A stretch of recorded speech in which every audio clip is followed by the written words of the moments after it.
Magandang araw po sa inyong lahat. Ngayon po alamin natin paano makipag-usap katulad ng Amerikano.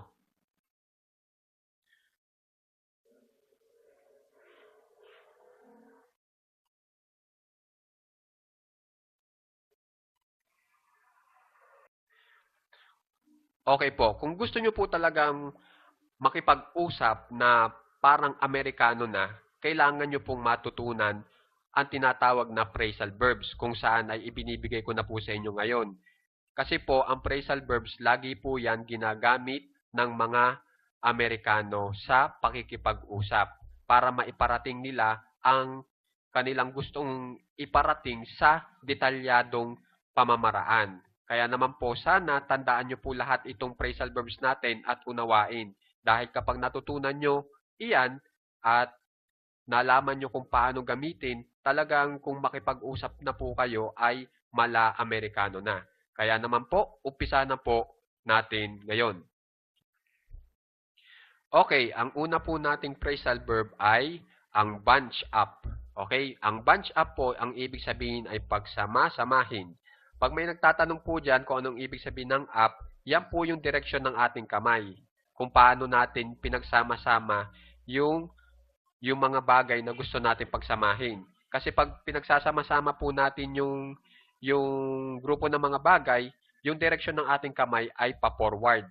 At ang ibig sabihin ng pa-forward, pataas. Kaya yung up dyan, yun po ang ibig sabihin noon, yung direksyon ng ating mga kamay. Para pagsama-samahin yung grupo ng mga bagay. Ito po yung ating halimbawa, bunch up all the flowers. Pagsama-samahin mo ang lahat ng mga bulaklak. Okay? Sumunod, roll up. Ibig sabihin naman ng roll, igulong o paikutin. Yung up naman dyan, syempre, pag pinapaikot na po natin, papataas. Okay? Yun po ang ibig sabihin nun. Halimbawa, roll up the wrapper. Paikutin mo na ang wrapper o kaya paikutin mo ang wrapper. Okay? Sumunod, tuck in. Ibig sabihin ng tuck, meron tayong aayusin o meron tayong gagawin. At ang direction nga po ay pailalim. Kaya ang ibig sabihin ng tuck in, ipaloob. Okay, sa Tagalog. Halimbawa, tuck in your shirt. Ipaloob mo ang iyong shirt. Okay? Ibig sabihin yung edge ng shirt mo, ipapaloob mo sa iyong pantalon o kaya short. Okay? Tuck out naman, ilalabas mo sa pagka-tuck in.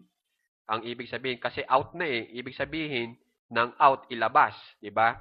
Halimbawa, tuck out your shirt. Ilabas mo sa pagka-tuck in ang iyong shirt. Okay? Iron out, ibig sabihin plantsahin. Kasi ang iron, di ba plantsa? Yung out naman, ang plaplansyahin natin, yung nasa labas, di ba? So, halimbawa, iron out the wrinkle of your shirt. Plantsahin mo ang kulubot ng iyong shirt. Okay? Tapos meron pang isa, iron out. Ito, medyo malalim. Ibig sabihin naman, resolbahin. Kung mapapansin nyo, ang problema po kasi, di ba, nangingibabaw yan. Halimbawa, sa kalsada, tapos nagkaroon ng bako-bako. Kung mapapansin nyo, nakaibabaw yung bako-bako. At yun nga po yung problema. At pag sinabing iron out, parang itutuwid mo yan, di ba? Papatagin mo para pumantay na uli. Yun ang ibig sabihin ng iron out naman dito. Para ma-resolve yung problema sa kalsada, syempre, ipapantay mo. Diba? Katulad nung sa wrinkle, ipapantay mo para mawala yung kulubot. Okay? Halimbawa, iron out your problem. Resolbahin mo ang iyong problema. Okay? Sumunod, hang out naman. Nakikitambay. Halimbawa, I'm hanging out with my friends. Ako ay nakikitambay kasama ang aking mga kaibigan. Yung out dyan, syempre, lumabas ka, kaya nasa labas ka. Kaya ibig sabihin nung out, nasa labas ka kasama mo yung mga kaibigan mo. Yung hang naman dyan, parang ibig sabihin niyan, nakaalakbay ka sa iyong mga kaibigan. Parang ganon. Yung ganon po ang tema nung hang dyan. Okay? Yung parang, ibig sabihin ng nakaalakbay, syempre, nakasabit yung kamay mo sa kanila. At ganun din yung mga kaibigan mo at magkakasama nga kayo sa labas. Ganun po. Okay? Hangout. Tapos meron pang ibang ibig sabihin ng hangout. Nakalabas. Okay? Sa pagkasabit. Okay? Halimbawa, hang out your shirt. Ilabas mo ang iyong shirt. Kasi, kaya sinabi kong sa pagkasabit, kasi yung t-shirt nyo po, nakasabit sa katawan nyo. Diba? At kapag nakatuck-in yun, tapos sinabi mong hang out your shirt, ang gagawin ng Amerikano, tatanggalin niya sa pagka-tuck-in. Parang ang gagawin niya, itatak out niya. Sa halip ang gamitin niyo ay tuck out, pwede ring hang out. Okay? Yun lang po ibig ko sabihin. Hang out your shirt. Ilabas mo ang iyong shirt sa pagka-tuck-in. Okay? Push up. Itulak pataas.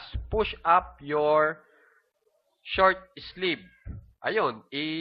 Itutulak mo lang pataas yung short sleeve mo. Yun ang ibig sabihin. O kaya pag nag-exercise, kung mapapansin nyo, pag nagpo-push up kayo, pataas, di ba? Yung pagtulak nyo. So, itulak mo pataas ang iyong short sleeve. Sumunod. Pwede rin ang gamitin nyo ay move up. Ipunta pataas.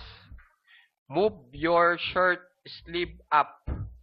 Ipunta mo ang iyong short sleeve ng pataas. Kung ayaw mo gamitin yung push up, pwede rin ang move up. Okay? Sumunod, put into. Ipaloob. Parang tuck-in din. Okay? Parang tuck-in din. Pwede rin. Put your shirt into your pants. Ipaloob mo ang iyong shirt sa iyong pantalon. Okay? Pwede rin put into. Yung into po, papasok. Papaloob. Okay? Yung put, ilagay. Okay? Put out naman, ibig sabihin, ilabas. Put your shirt out of your pants. Ilabas mo ang iyong shirt sa iyong pantalon. Okay? Zip up. Yan naman ay itaas ang zipper. Zip up your jacket. Itaas mo ang zipper ng jacket mo. Okay? Alam nyo na kung ibig sabihin ng up, pataas yung direction ng zipper. Zip down naman, pababa yung direction ng zipper. Ibaba ang zipper. Zip down your jacket. Ibaba mo ang zipper ng jacket mo. Okay? Tapos, loosen up, paluwagin. Loosen up your shirt. Paluwagin mo ang iyong shirt. Kunyari, nakita nung kaibigan mo, napakahigpit nung shirt na iyong suot.